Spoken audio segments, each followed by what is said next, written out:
Sandiwara di Kota Tua. Malam turun pelan, seperti tirai tebal yang diseret angin.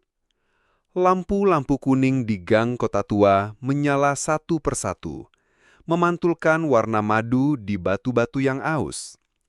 Asap tipis dari wajan Albi melambai ke langit, melarut bersama aroma bawang putih, cabai, dan kecap yang karam di mie tek-teknya. "Tambah rawit, Bang?" tanya Albi, tanpa menoleh. Jemari cekatan membalik mie dengan suara desis yang meyakinkan. "Sedikit aja, lambung saya tinggal setengah," jawab Pak Seno, tertawa pendek. Ia duduk di bangku kayu, headphone menggantung di leher. Kebiasaan penyiar radio kampung yang tak pernah benar-benar mematikan telinganya. Selembar poster baru menempel di dinding seberang, mengilap di bawah lampu. Revitalisasi Kota Tua, warisan jadi kebanggaan. Festival Sandiwara Kota Tua. Foto Wali Kota Arta tersenyum lebar, menatap jauh entah kemana. Warisan jadi kebanggaan. Gumam Albi, meletakkan mie panas di mangkuk. Kebanggaan siapa ya? "Yang jelas bukan lambung saya." Pak Seno meniup mie, tertawa pendek. Ia duduk di bangku kayu, headphone menggantung di leher. Kebiasaan penyiar radio kampung yang tak pernah benar-benar mematikan telinganya. Selembar poster baru menempel di dinding seberang, mengilap di bawah lampu. Revitalisasi Kota Tua, warisan jadi kebanggaan. Festival Sandiwara Kota Tua. Foto Wali Kota Arta tersenyum lebar, menatap jauh entah kemana. Warisan jadi kebanggaan. Gumam Albi, meletakkan mie panas di mangkuk. Kebanggaan siapa ya? "Yang jelas bukan lambung saya." Dari ujung gang, Sari datang dengan langkah cepat, membawa map coklat yang dikunci karet. Wajahnya merah oleh nafas yang dikejar-kejar. "Bang Albi, satu porsi tanpa sawi. Murid saya protes kalau besok gurunya bau sawi," katanya, setengah bercanda, setengah meletakkan dunia pada bahu. "Guru sejarah bau sawi itu otentik," selah Pak Seno. Sari terkekeh, tapi matanya terpaku pada poster. Revitalisasi. Di rapat kelurahan tadi, katanya semua lapak liar akan ditata. Lapak liar itu saya. Albi menggaruk leher. Sari menatap mangkuknya. Uap mie menabrak pipi. Kata mereka, akan ada zona kuliner baru. Tertib, rapi, sewa ringan. Ringan buat yang kantongnya tebel. Pak Seno menyisip, separuh berseloroh, separuh menggambar garis besar masalah. "Radio saya dapat pamflet, suruh siarkan. Katanya Kota Tua akan bangkit. Kalau bangkit, jangan injak kami." Albi menaruh sendok di gelas minumannya pelan. Kling. Suara kecil yang memantul besar di rongga dadanya. "Zona itu di mana, Pak?" "Datang aja, dengerin. Kita semua mau Kota Tua cantik kan?" Pria itu tersenyum, tapi matanya datar. Satunya menulis sesuatu di catatan kecil. Albi diberitahu. Setelah mereka pergi, hening menggumpal. Hanya bunyi sendok yang beradu dan malam yang kembali bekerja. "Bang," suara Sari melembut, "kalau kota ini panggung, kita juga bisa main, bukan cuma menonton." "Saya mainnya di wajan." Justru, Sari mencondong ke depan, matanya berkilat, seperti lampu yang baru diganti. "Saya kepikiran bikin pertunjukan kecil, teater rakyat di pojok alun-alun. Cerita tentang Kota Tua, tentang kita, supaya anak-anak tahu sejarah bukan dari spanduk." "Teater? Disetujui siapa?" "Tidak perlu izin untuk bercerita," jawab Sari, suaranya setengah berdoa, setengah menantang. "Pak Seno siarkan latihannya di radio. Bang Albi yang atur properti. Bu Marni pasti bisa urus warga." Albi memandangi tangannya. Kulitnya kena percikan minyak. Ada bekas luka lama memanjang seperti garis peta kecil. Ia mencari senter kecil di gantungan. Menyorot bangku kayu, spanduk lusuh, poster mengilap. Kalau panggung mau mereka ambil, kita bikin panggung di tempat mereka tidak duga. Hati-hati, panggung tanpa izin sering punya penonton tak terlihat. Biarkan, jawab Sari, menutup mapnya. Kalau mereka mau menonton, semoga mereka siap mendengar. Di jauhan, lonceng gereja tua berdentang 3 kali. Di radio kecil di pojok kios, suara iklan pemerintah mengalun. Kota tua bangkit, masa depan bersinar. Pak Seno menoleh, memutar tombol, lalu suaranya sendiri menggantikan iklan. Selamat malam pendengar suara tua. Malam ini kita bicara lampu-lampu yang tak takut gelap. Albi menaruh mangkuk baru di meja. Gratis Sari, untuk penulis naskah pertama. Sari mengangkat mangkuk. Uap mie membasahi pipinya seperti doa hangat. Untuk panggung yang jujur, ucapnya. Lampu kuning berpendar. Kota tua menghela nafas. Di dinding, poster tetap mengilap, tapi malam seperti biasa, lebih percaya pada orang-orang kecil yang masih bekerja. Alun-alun kota tua malam itu berubah wajah. Lampu sorot putih menyilaukan, spanduk warna-warni tergantung di antara pohon trembesi tua, dan panggung besar berdiri tepat di depan balai kota dengan latar LED raksasa. Di layar, wajah wali kota Arta berganti-ganti dengan slogan "Kota Tua Bangkit, Warga Sejahtera". Di tepi lapangan, Albi mendorong gerobaknya pelan. Ia terpaksa menutup lebih cepat lapaknya di gang karena semua pedagang diminta pindah sementara ke pinggir alun-alun biar tampak meriah. Sari berjalan di sampingnya. Map coklat tetap di pelukannya, sedangkan Pak Seno menenteng radio portable dengan antena panjang. "Ramai banget, Bang," kata Sari, matanya menyapu kerumunan. Anak-anak berlari membawa balon, ibu-ibu antre sate gratis, dan relawan berseragam biru sibuk membagikan brosur. "Rame gratisan, Bu Guru," jawab Albi mendengus. "Besok kalau sewa dinaikin, sepi juga." Pak Seno mengangkat radio, menangkap gelombang siaran resmi acara. Suara MC penuh semangat. "Sebentar lagi, mari kita sambut pemimpin kita, Wali Kota Arta."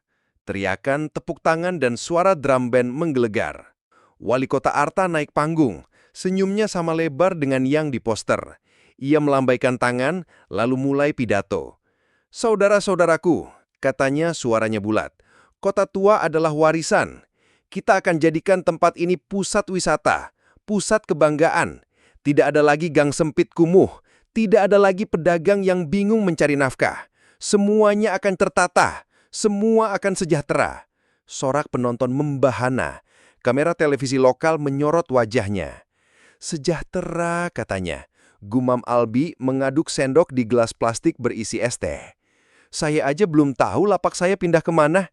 Sari menatap panggung, rahangnya mengeras. "Lihat Bang, kata-kata indah itu cuma sandiwara. Semua diatur, semua manis. Tapi mana tempat buat kita?" Pak Seno menoleh cepat. "Shh, jangan keras-keras. Banyak telinga di sini." Tepat saat itu, seorang pria berjas abu-abu mendekat. Wajahnya muda, licin, rambut disisir rapi. Ia mengenalkan diri dengan senyum profesional. "Saya Dion, dari tim media. Senang bertemu dengan pedagang asli kota tua. Mungkin kalian bisa diwawancara." Albi menatap Dion dari ujung sandal sampai dasinya mengkilap. "Wawancara? Buat apa? Biar lapak saya jadi latar belakang berita." Dion tertawa kecil. "Bukan begitu. Kami ingin menunjukkan wajah kota tua yang optimis, biar orang percaya perubahan." Sari menjawab pelan tapi tegas. "Optimis itu bagus Mas, tapi jangan sampai cuma jadi dekorasi. Anak-anak saya butuh ruang bermain, bukan spanduk." Dion menahan senyum, lalu mencatat sesuatu di tabletnya. "Saya suka idealisme itu. Mungkin bisa kita bicarakan lebih jauh." Tiba-tiba, dari arah tengah kerumunan, terdengar kegaduhan. Seorang pedagang tua yang nekat mendekat ke panggung ditahan Satgas Tata Kota. Ia berteriak lantang, "Jangan gusur lapak kami bukan sampah." Mikrofon sempat menangkap suaranya sebelum diputus. Kerumunan terbelah, sebagian menyoraki, sebagian terdiam. Kamera televisi buru-buru mengalihkan sudut pandang ke wajah wali kota yang tetap senyum. "Tenang, tenang," ujar MC, panik menutup insiden. Sari menggenggam erat mapnya. "Bang, lihat, ini panggung yang cuma terima tepuk tangan, bukan suara protes." Albi menunduk. menatap gerobaknya. Lampu sorot memantul di kaca termos teh. Dalam pantulan itu, ia melihat dirinya kecil, hanyut dalam arus sorak. Pak Seno mengambil nafas panjang. Kalau begitu, mungkin memang waktunya panggung tandingan. Sari menoleh cepat, matanya menyala. Yah, teater rakyat, kita tulis naskah sendiri. Kita tunjukkan wajah kota tua yang sebenarnya. Albi diam, tapi dadanya berdegup keras. Pidato wali kota terus berlanjut di udara, penuh janji manis. Namun di telinganya, kata-kata Sari jauh lebih berisik daripada sorak kerumunan. Panggung tandingan ya, bisik Albi. Kalau begitu, kita mainkan sandiwara kita sendiri. Hujan baru saja reda. Jalanan kota tua masih mengkilap oleh genangan tipis yang memantulkan lampu neon kios. Di bawah atap seng lapaknya, Albi mengelap wajan besar dengan kain lusuh. Sementara Sari duduk di bangku kayu dengan map coklat yang penuh kertas. Pak Seno menyalakan radio portabel. Antenanya condong ke jendela agar suara siaran tidak bercampur dengan bunyi rintik air yang menetes. "Aku sudah tulis kerangkanya," kata Sari, membuka lembaran kertas. Judulnya sementara Kota di Bawah Lampu Kuning. Albi terkekeh, menaruh wajan. "Kenapa bukan mie tek-tek di bawah lampu kuning aja? Lebih jujur." Sari menoleh, wajahnya setengah sebal, setengah tertawa. "Bang, kalau panggung cuma cerita mie, anak-anak nggak dapat apa-apa. Aku mau cerita tentang bagaimana kota tua dulu jadi tempat orang tertawa, bukan cuma tempat poster dan spanduk." Pak Seno ikut menyahut. "Kalau aku siarkan, judul harus gampang diingat. Jangan terlalu puitis, orang-orang males mikir." Ia mengetuk radio pelan. "Tapi kalau isinya berapi-api, pendengar bakal betah." Sari berdiri, menaruh kertas di meja lapak Albi, lalu membaca dengan lantang. "Di bawah lampu kuning kota tua, orang kecil mencari hidup. Ada yang jual mie, ada yang ngajari anak, ada yang jaga suara lewat radio. Mereka bukan sampah, mereka adalah napas kota. Tapi panggung besar menutup telinga, hanya mau dengar tepuk tangan." Sunyi sebentar. Angin menyusup membawa bau tanah basah. Albi menghela napas. "Kata-katanya bagus, tapi panggungnya di mana? Kalau kita main di alun-alun, pasti dibubarin Satgas." "Tidak harus alun-alun," Sari menjawab cepat. "Kita bisa main di gang, di pasar, di depan kios Bu Marni. Yang penting ada orang nonton. Teater itu bukan soal gedung megah, tapi soal siapa yang mendengarkan." Pak Seno ikut menyahut. "Kalau aku siarkan latihannya, biar yang nggak datang pun dengar." Dari belakang, suara langkah berat terdengar. Bu Marni muncul dengan payung hitam besar. Wajahnya basah, tapi senyumnya kering. "Aku dengar-dengar kalian mau bikin sandiwara." Sari mengangguk. "Iya Bu, teater rakyat, untuk melawan sandiwara besar yang cuma jual janji." Bu Marni duduk di bangku kosong, menutup payung. "Anak-anak muda memang suka nekat, tapi dengar ini. Besok, kios-kios bakal didata. Kalau bikin pertunjukan, siap-siap dianggap pengacau." Albi menyandarkan tubuh, mengusap wajahnya. "Lalu kita diam saja, Bu?" "Tidak." Bu Marni menatap mereka bergantian. "Kalau kalian serius, aku bisa kumpulkan warga. Tapi ingat, sekali kita naik panggung, kita harus siap ditonton bukan cuma oleh tetangga, tapi juga oleh mereka yang ingin kita bungkam." Hening jatuh.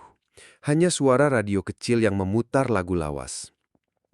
Sari meraih kertas lain, mulai menulis cepat. "Kalau begitu, kita perlu naskah yang tajam tapi tidak bisa langsung dituduh. Simbol, sindiran, tapi tetap kena." Albi melihat tangannya yang masih berbau minyak goreng. "Kalau aku paling bisa bikin properti panggung dari kayu bekas, lampu-lampu kecil, tirai seadanya." Ia berhenti sejenak, lalu tersenyum tipis. "Teater rakyat ya? Kenapa tidak? Aku pernah bantu pasang lampu untuk pentas lenong dulu. Ternyata berguna juga." Pak Seno menyalakan rokok. Asapnya melingkar di udara.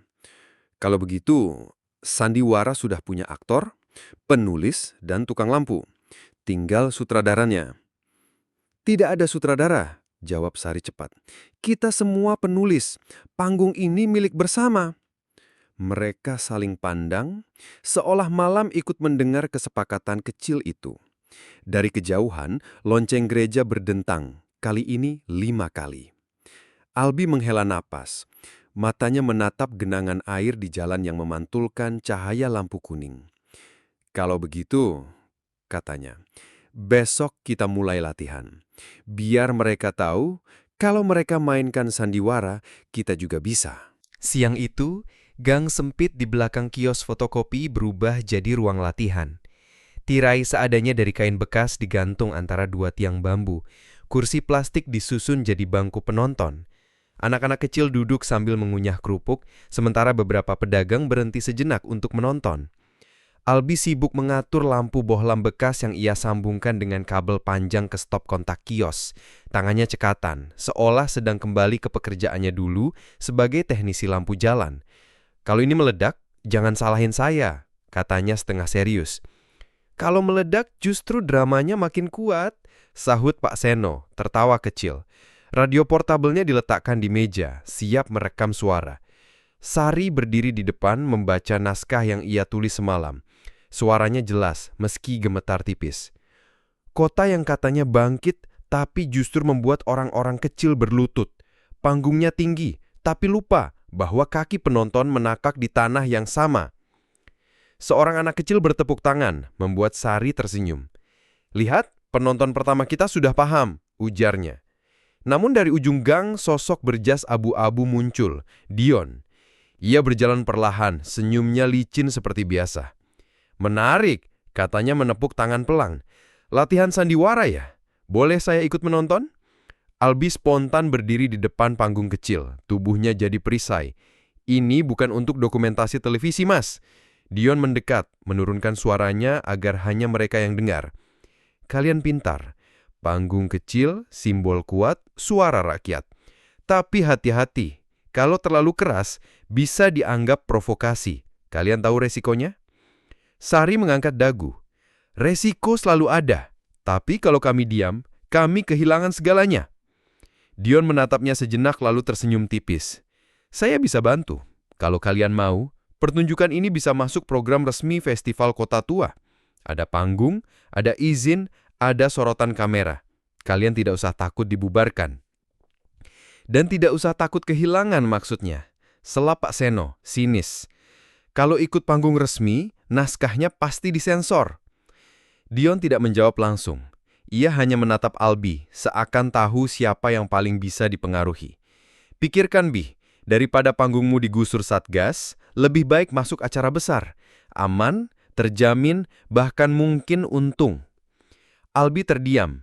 Kata aman menggema di kepalanya. Ia tahu benar rasa was-was setiap kali Satgas lewat. Tapi ia juga tahu lapak ayahnya dulu bertahan justru karena berani tidak tunduk. Sari melangkah ke depan, berdiri sejajar dengan Albi. "Kami tidak butuh panggung besar. Kami butuh panggung yang jujur." Dion menghela nafas, lalu melangkah mundur. "Baiklah, tapi jangan bilang saya tidak memperingatkan. Panggung tanpa izin selalu punya bayang-bayang." Ia memberi senyum terakhir, lalu pergi.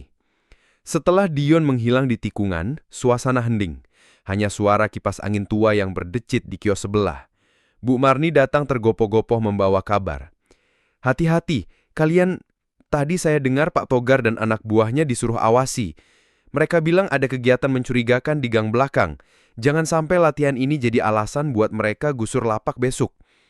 Sari menutup naskah, menatap teman-temannya. "Kalau begitu, justru kita harus lanjut. Kalau kita berhenti sekarang, berarti mereka menang sebelum panggung berdiri." Albi menatap lampu bohlam yang ia pasang. Bayang-bayang kain tirai bergoyang di dinding. Bentuknya seperti sosok-sosok samar. Ia tahu latihan ini bukan sekadar main-main. Ada mata yang mengintai di balik bayang-bayang. Siap menilai, siap melapor. Namun ia juga tahu sejak malam itu di alun-alun, dirinya sudah memilih. "Ayo," katanya menyalakan lampu. "Kalau memang ada bayang-bayang, biar mereka menonton. Kita tetap mainkan naskahnya." Lampu bohlam menyala, terang seadanya. Anak-anak kecil bersorak, tepuk tangan riuh. Di balik sorak itu, entah dari mana, Albi merasa ada mata lain yang ikut bertepuk. Mata yang tidak ia lihat, tapi ia tahu sedang menunggu reka kesalahan pertama mereka. Malam itu bau gosong menusuk udara kota tua. Dari arah pasar lama, kepulan asap hitam menebar bercampur teriakan warga. Api menjilat atap seng gudang penyimpanan, menyulut cahaya oranye yang bergoyang di antara langit yang muram. Albi berlari bersama Sari dan Pak Seno menuju lokasi. Di sana, kerumunan sudah padat. Pedagang panik mengevakuasi barang, anak-anak digendong terburu-buru, dan beberapa satgas berusaha mengatur jalur keluar.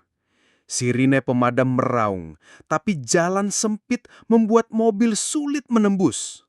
"Gudang seng, di situ semua berkas relokasi kios disimpan!" teriak Bu Marni. Wajahnya pucat oleh pantulan api. "Kalau hangus, berarti data kita hilang!" Albi berhenti, keringat bercampur debu menempel di wajah. "Berkas hilang, berarti mereka bisa bilang apa saja. Bisa pilih siapa yang dapat lapak baru, siapa yang disingkirkan."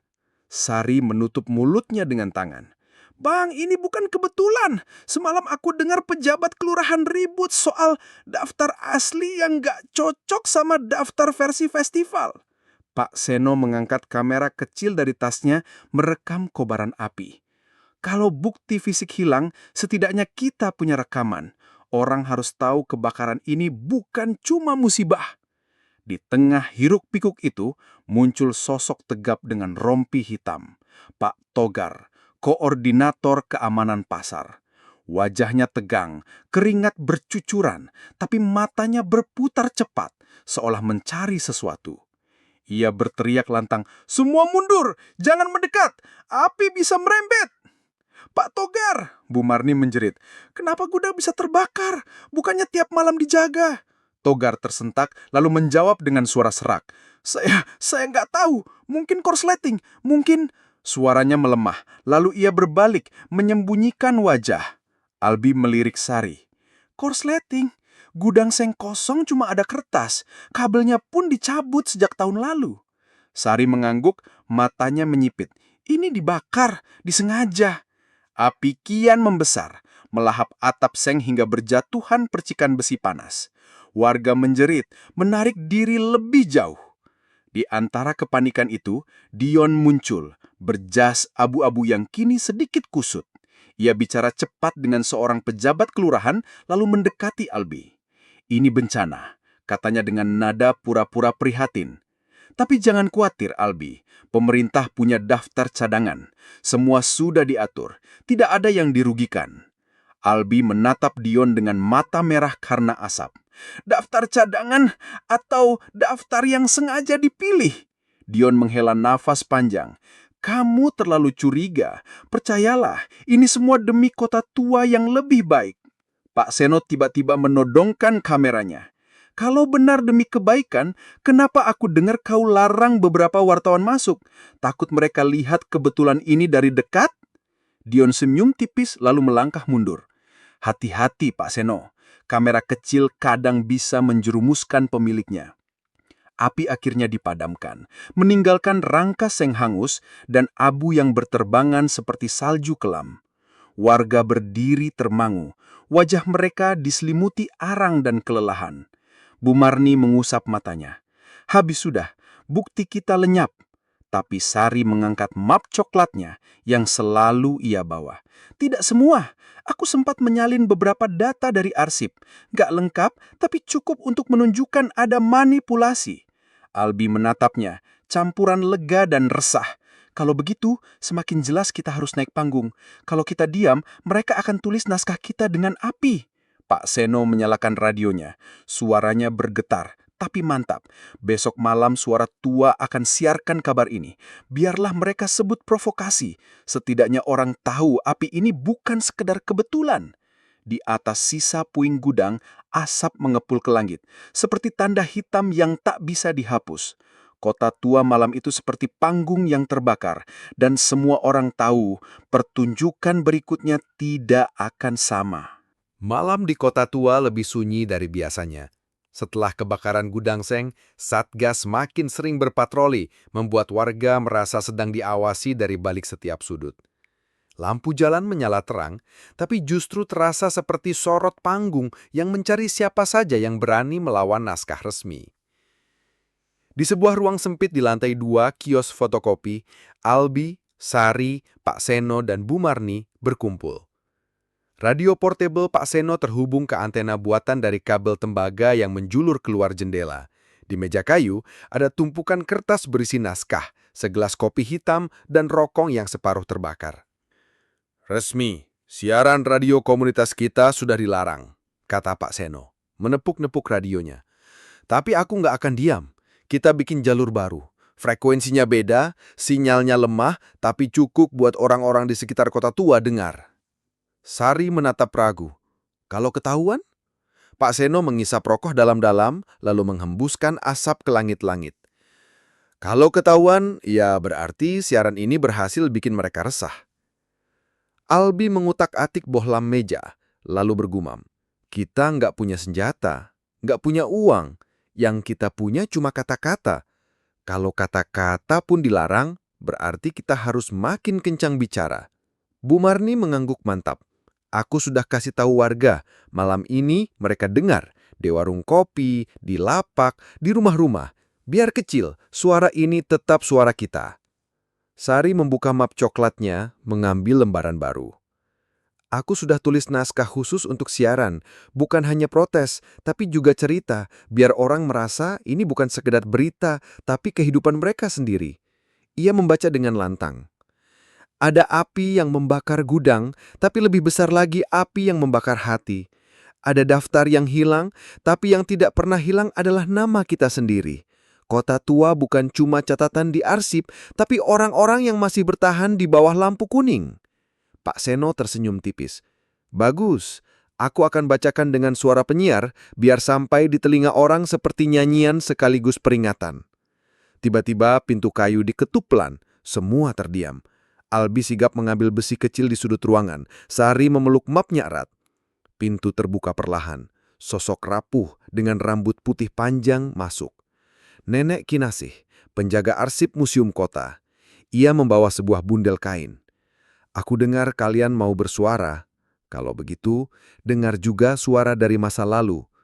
Ia membuka bundel itu, menampakkan arsip-arsip tua, foto, peta, dan surat kabar kuno.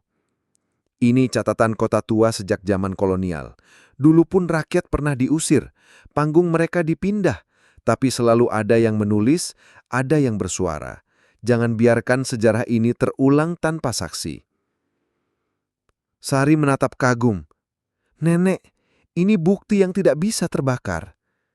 Nenek Kinasih tersenyum samar. Bukti kadang kalah oleh politik, tapi ingatan tidak bisa dibakar. Pak Seno menyalakan mikrofon kecil, lalu memberi isyarat. Sudah saatnya. Lampu ruangan diredupkan, hanya bohlam redup yang tersisa. Pak Seno mendekat ke mikrofon. Suaranya tenang tapi tajam. Selamat malam pendengar siaran bawah tanah. Malam ini kita bicara bukan dari panggung besar, tapi dari ruang kecil di Kota Tua. Kita bicara bukan karena diundang, tapi karena tidak ada lagi yang mau mendengar. Dengarkan baik-baik, kota ini masih hidup dan kita tidak akan diam. Suara itu keluar melalui gelombang samar menyelinap ke warung kopi, ke dapur pedagang, ke kamar para buruh. Warga menempelkan telinga ke radio tua, mendengar kata-kata yang tidak ada di siaran resmi. Albi menatap keluar jendela. Di kejauhan, ia melihat dua bayangan orang berseragam melintas di gang, menoleh ke arah kios. Bayang-bayang itu berhenti sebentar, lalu berjalan lagi. Pak, kayaknya kita sudah punya pendengar tadi undang. Pak Seno terus bicara, tanpa jeda, seolah tahu waktunya terbatas. Kalau kalian dengar ini, jangan takut. Ini panggung kita, panggung yang tidak bisa mereka gusur. Sari menggenggam naskah, jantungnya berdegup. Bu Marni menatapnya penuh tekad. Nenek Kinasih menutup mata, mendengar suaranya sendiri bergema dari masa lalu. Dan di luar, di balik lampu jalan yang terlalu terang, bayang-bayang masih menunggu. Alun-alun Kota Tua sore itu ramai, bukan karena festival resmi, melainkan karena warga sengaja berkumpul menonton pertunjukan kecil yang digagas Sari dan kawan-kawan. Tirai seadanya dipasang di sudut lapangan, kursi plastik berjajar, dan panggung sederhana dari papan bekas berdiri di bawah lampu kuning yang mulai menyala. Albi memeriksa kabel bohlam, memastikan lampu menyala. Tangannya gemetar sedikit, bukan karena takut, tapi karena tahu ini bukan lagi sekadar latihan. Kalau malam ini bubar, berarti kita udah bikin mereka dengar, katanya setengah berbisik. Sari berdiri di sisi panggung, naskah di tangannya. Ia mengenakan kebaya sederhana, wajahnya dipoles seadanya dengan bedak tabur murahan. Tapi tatapan matanya tajam, seakan siap menantang sorot lampu manapun. Pak Seno mengatur pengeras suara kecil. Kita tidak punya mikrofon mahal, tapi suara rakyat tidak butuh efek gema. Asal jelas, asal jujur, itu sudah cukup. Pertunjukan dimulai. Anak-anak membaca puisi tentang kota tua. Pedagang melantunkan lagu sindiran, dan Sari membacakan monolog. Kota ini bukan sekadar cat di tembok atau angka di laporan. Kota ini hidup dari napas orang kecil. Jangan jadikan kami dekorasi di panggung besar. Kami bukan figuran. Kami adalah cerita itu sendiri. Sorak warga membahana. Tepuk tangan pecah. Sebagian bahkan bersiul memberi semangat. Albi tersenyum tipis, merasakan untuk pertama kalinya suara mereka lebih keras daripada musik festival resmi. Namun tidak lama kemudian, sekelompok pria berseragam Satgas masuk. Di depan mereka, Pak Togar melangkah dengan wajah tegang. Suaranya menggelegar. "Hentikan, acara ini tidak berizin." Kerumunan bergemuruh. Beberapa anak kecil menangis, ibu-ibu panik. Satgas mencoba merangsek maju ke panggung. "Ini cuma pertunjukan warga," teriak Bu Marni, menghadang dengan tubuhnya. "Kenapa harus ditakuti?" Pak Togar menatap Bu Marni dengan sorot bingung. Ada jeda di wajahnya, antara perintah yang harus ia jalankan dan nurani yang mulai resah. "Saya cuma menjalankan tugas," katanya pelan. Sari menurunkan naskah, lalu melangkah ke depan panggung. "Kalau tugasmu membungkam suara kami, berarti kau bukan jaga kota, Tok. Kau jaga kebisuan." Satgas makin mendekat, warga berteriak marah, situasi tegang. Tapi sebelum sempat membubarkan, dari pengeras suara kecil, Pak Seno tiba-tiba terdengar rekaman siaran bawah tanah malam sebelumnya. Suara Pak Seno sendiri lantang. "Kota ini masih hidup, dan kita tidak akan diam." Kerumunan bersorak makin keras. Beberapa Satgas tampak goyah, ragu melangkah. Pak Togar berdiri kaku, lalu menunduk. Ia berbisik pelan pada Albi saat melewati panggung. "Hati-hati, ada yang lebih besar dari saya yang ingin kalian berhenti." Tak lama, listrik panggung tiba-tiba padam. Lampu bohlam buatan Albi mati seketika, menyisakan alun-alun dalam kegelapan. Hanya cahaya lampu jalan yang tersisa, memantulkan bayangan wajah-wajah yang tetap berdiri. Dalam gelap, Sari berteriak lantang, suaranya menembus malam. "Kalau ini sandiwara, maka biarlah sandiwara ini milik kita. Dan di panggung ini, rakyat tidak akan bungkam." Sorak riuh pecah sekali lagi, lebih keras daripada sebelumnya. Meski Satgas membubarkan perlahan, meski listrik dimatikan, warga sudah mendengar kata-kata itu. Dan malam itu, kota tua tahu, pertunjukan rakyat tidak bisa benar-benar dilarang. Pagi itu, kota tua gaduh bukan karena pasar, melainkan karena kabar yang menyebar lebih cepat dari bau gorengan panas. Ada rekaman rahasia yang bocor. Dari warung kopi sampai gerobak sayur, orang berbisik-bisik tentang suara pejabat yang tak seharusnya terdengar. Di kios fotokopian kini jadi markas kecil mereka, Albi, Sari, Pak Seno, dan Bu Marni berkumpul. Radio portable di meja berderit, memutar ulang potongan rekaman yang sudah ramai tersebar di ponsel warga. Suara laki-laki pertama, "Gudang seng itu harus dihabisi. Kalau arsip lama masih ada, proyek ini bisa kacau." Suara laki-laki lain, "Tenang, kita punya daftar cadangan, tinggal disesuaikan saja dengan kebutuhan." Suara ketiga, dingin dan jelas, "Jangan biarkan rakyat kecil merasa punya panggung. Ingat, semua panggung harus milik kita. Suaranya berhenti, digantikan gumaman warga yang menyimak di radio luar. Jelas itu suara pejabat kelurahan, kata Bu Marni, tangannya mengepal. Aku kenal betul logatnya. Tapi, suara ketiga itu? Ia menoleh ke Sari. Sari mengangguk pelan. Itu suara wali kota Arta. Albi mendengus menendang kursi kosong. Jadi benar, kebakaran gudang bukan musibah. Itu perintah. Pak Seno menepuk meja. Rekaman ini bukan milik kita. Ada orang dalam yang bocorkan. Tapi siapa? Belum sempat mereka menduga lebih jauh, pintu kios diketuk cepat. Dion muncul, wajahnya pucat, dasinya longgar. Ia menutup pintu di belakangnya lalu berkata terburu-buru. Kalian dengar rekaman itu kan? Albi melangkah maju, suaranya tajam. Jangan bilang itu kerjaanmu. Dion menghela nafas, menatap ke bawah. Aku tidak bisa terus jadi bagian dari sandiwara ini. Aku ikut rapat itu. Aku tahu semua. Tapi kalian harus hati-hati. Kalau rekaman ini makin meluas, mereka tidak akan tinggal diam. Kenapa sekarang baru bicara? Sari menantang. Kenapa waktu gudang dibakar kamu cuma senyum-senyum? Dion mengangkat wajahnya, mata merah menahan gelisah. Karena aku bodoh. Kupikir citra bisa menutup segalanya. Tapi setelah lihat kalian, lihat panggung kecil itu, aku sadar sandiwara ini tidak bisa ditutup selamanya. Pak Seno meraih rekaman penuh dari tasnya. Kalau begitu, kau harus bantu kami. Kita sebarkan lebih luas, biar semua orang tahu. Dion menggeleng cepat. Tidak semudah itu. Mereka akan bilang rekaman palsu, fitnah. Kalian butuh bukti lain untuk menguatkan. Tiba-tiba, Nenek Kinasih muncul dari tangga kayu, membawa arsip tua yang kusam. Bukti itu ada di sini, katanya pelan tapi jelas. Surat perjanjian lama tentang tanah pasar. Isinya, tanah itu milik warga, bukan pemerintah. Kalau kalian gabungkan dengan rekaman, mereka tidak bisa menyangkal. Sari menatap arsip itu seperti menatap cahaya. Nenek, ini yang kita butuhkan. Di luar kios terdengar suara ramai. Warga mulai berkumpul, sebagian membawa radio, sebagian memutar rekaman dari ponsel. Wajah mereka campuran marah dan lega. Marah karena dibohongi, lega karena kebohongan itu akhirnya terbongkar. Albi menatap keluar jendela. Kalau begini, panggung besar mereka mulai retak. Dion mengusap wajah, suaranya lirih. Dan ketika panggung retak, biasanya penonton jadi liar. Hati-hati, mereka tidak akan biarkan kalian jadi sutradara cerita ini. Pak Seno memutar radio menyetel frekuensi bawah tanah. Suaranya bergema ke udara. Malam ini, kita tidak lagi bercerita. Kita siarkan bukti. Dengarkan baik-baik. Suara sandiwara ini akhirnya bocor. Kerumunan bersorak. Dari kejauhan, sirine mendekat.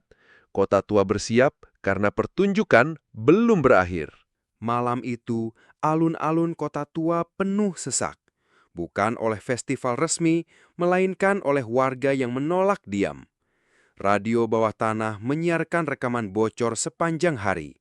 Arsip tua dari Nenek Kinasih diperbanyak dan ditempel di dinding-dinding kios. Warga datang bukan sebagai penonton, tapi sebagai pemeran. Setiap mulut membawa cerita. Setiap tangan mengangkat poster sederhana dari kardus bekas. Di tengah kerumunan, Albi berdiri di samping gerobaknya. Lampu bohlam yang ia pasang berkelip samar, memberi cahaya seadanya di panggung papan yang mereka dirikan ulang. Tidak ada tirai mewah, tidak ada dekorasi resmi, hanya papan kayu, suara, dan keberanian. Sari melangkah ke depan panggung, suara lantangnya menembus gemuruh warga. Hari ini tidak ada sutradara, tidak ada yang mengatur apa yang boleh dan tidak boleh kita katakan. Panggung ini milik kita semua. Kalau mereka sebut ini sandiwara, biarlah. Karena di sandiwara inilah kebenaran akhirnya bicara. Sorak-sorai membahana. Pak Seno mengangkat mikrofon kecil, suaranya masuk ke gelombang radio komunitas. Dengar ini, kota tua. Inilah panggung tanpa sutradara.